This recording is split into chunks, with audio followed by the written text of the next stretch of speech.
के रहने वाले प्रोफेसर रविकांत कोरी जी, आप लोग जानते हैं रविकांत जी को? आपके उरई के ही रहने वाले हैं, इतिहास के प्रोफेसर हैं, प्रवक्ता हैं इतिहास के लखनऊ यूनिवर्सिटी के अंदर। उन्हीं का छात्र शैलेंद्र मिश्रा एक डिबेट से उतर के आ रहे थे और उन्हीं का छात्र शैलेंद्र मिश्रा उनके ऊपर तड़ातड़ कैंपस के अंदर थप्पड़ बरसाता है। दोस्त रविकांत जी का इतना है कि रविकांत जी एक डिबेट से भाग लेके आ रहे थे। कमलेश्वर की किताब है कितने पाकिस्तान, उसके ऊपर डिबेट में भाग लेके रविकांत जी आ रहे थे। उन्हीं का छात्र उनको पीटता है तड़ातड़। और ये सिर्फ अकेले रविकांत कोरी जी के साथ नहीं है, अभी दिल्ली यूनिवर्सिटी के प्रोफेसर सुजीत कुमार के साथ भी यही हुआ है।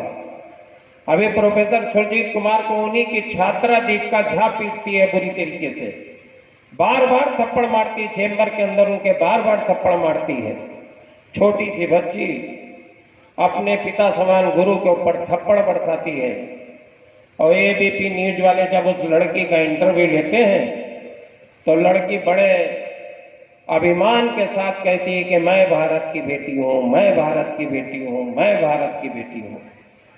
अरे झा साहिबा, अगर आप भारत की बेटी हो तो वो प्रोफेसर क्या युगांडा का पुरुष है क्या?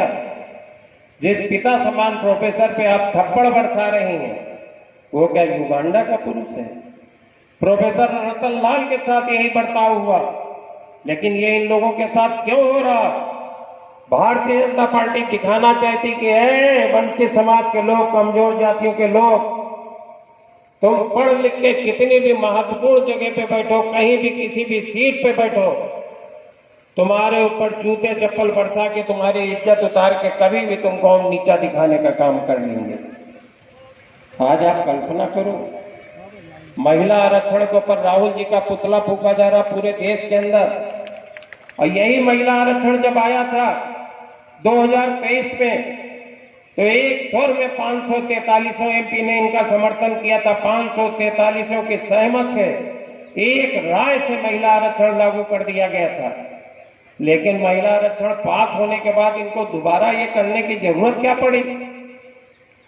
कई वक्ताओं ने मंच पे कहा है, अभी अरुणेश जी भी कह रहे थे, इससे पहले भी वो सामने बैठे मार्शल साहब भी ये बात कह रहे थे कि अगर आरक्षण आपको देना है महिलाओं को, तो महिलाओं में जो वंचित वर्ग की महिलाएं हैं, जो कमजोर वर्ग की महिलाएं हैं, उनके आरक्षण की चिंता, उनके हक की चिंता कौन करेगा? राहुल जी आज कह रहे हैं आरक्षण को आप 33% पे मत रोको, आरक्षण आप 50% कर दो। आधी आबादी है तो आरक्षण 50% कर दीजिए।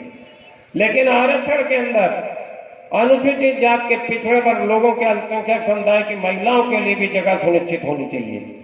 अगर ये जगह नहीं सुनिश्चित होगी तो 33% सीटों पे भारतीय जनता पार्टी के एक ही दो जात के लोगों का कब्जा हो जाएगा। कल मैं फतेहपुर गया था। फतेहपुर रास्ते में जितने होर्डिंग मेरे साथ मेरे मित्र वो अश्विनी जायसवाल जी बैठे थे, रास्ते भर में उनको होर्डिंग दिखाते चला आ रहा था। जितना होर्डिंग है वो एक जात के लोगों का है, दूसरी जात के लोग सिर्फ भारतीय जनता पार्टी के वोटर बन के रहे या वो 5 किलो राशन के सहारे रहे। अरे आप कमाल की बात है, बेरोजगारी चरम पे है, महंगाई चरम पे है। अगर आपके गांवों को सर्वे कर लीजिए तो नौजवान पलायन कर गया, भाग गया है, छोड़ गया है। छोटी सी मजदूरी के लिए वो दर दर ठोकरे खा रहा है। हरियाणा पंजाब में पड़ा, महाराष्ट्र में पड़ा, गुजरात में पड़ा, काम मांग रहा है।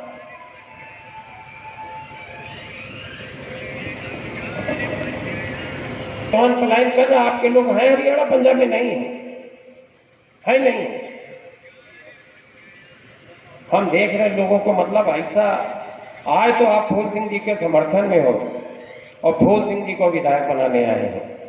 मन में लालसा भी नहीं थी, गर्मी में क्यों आती। लेकिन एक बात देख रहा हूं लगातार, आपके थिरकन नहीं है, मतलब इतने खामोश हो, इतना शांत हो। क्या विधायकी की लड़ाई ऐसे जीत लोगे आप? क्या मालूम है, मैं जहां से चुन के आया हूं 5,31,000 वोट हमको मिले थे, 5,31,000। और 5,31,000 में बिरादरी का वोट मात्र 55,000 है। 55,000 55। ओ नीले भैया, नीले मोचा भैया, ये हाँ 55,000।